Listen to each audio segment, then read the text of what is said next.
গাজীপুর সদর উপজেলায় হঠাৎ করেই বেড়ে গেছে ডাকাতি। সড়কে গাছ ফেলে পথচারীদের চলাচলে প্রতিবন্ধকতা তৈরি করে সর্বোচ্চ লুট করে নিচ্ছে ডাকাত চক্ররা। পাশাপাশি এলাকায় প্রতিনিয়তই ঘটছে নানা রকম চুরির ঘটনাও। জয়দেবপুর থানা এলাকায় রাজেন্দ্রপুর থেকে বিকেবাড়ি সড়ক পর্যন্ত ডাকাতের ভয়ে রাতে বের হতে পারছে না সাধারণ মানুষ।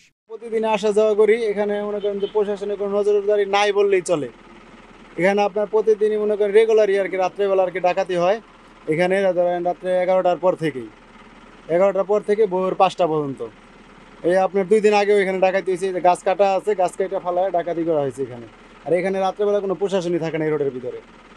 আপনারা কি চাচ্ছেন এখানে তাহলে? এখানে আমরা চাইতেছি আমাদের একটু সেফটির জন্য যাতে কোনো প্রশাসন থাকে এখানে। তবে ডাকাত আতঙ্ক নিরসনে পুলিশের ভূমিকা একেবারেই চোখে পড়ার মতো না বলছে এলাকাবাসী।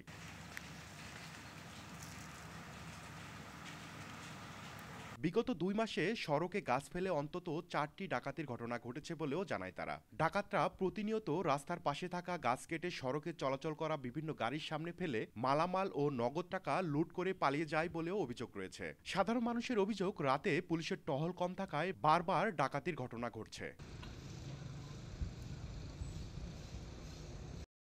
পুলিশের টহল বাড়াতে এবং ডাকাতদের ধরতে কার্যকরী পদক্ষেপ গ্রহণ ও বিভিন্ন বাজার কমিটির পক্ষ থেকে সিকিউরিটি জোরদার করার দাবি জানান এলাকাবাসী। এ বিষয়ে জানতে চাইলে অতিরিক্ত পুলিশ সুপার লিপি রানী সিনহা জানান, যেই সড়কটিতে ডাকাতির ঘটনা ঘটছে সেই সড়কে পুলিশের টহল বাড়ানো সহ চেকপোস্ট বসানো হয়েছে। রাশিদুল ইসলাম, জনকণ্ঠ।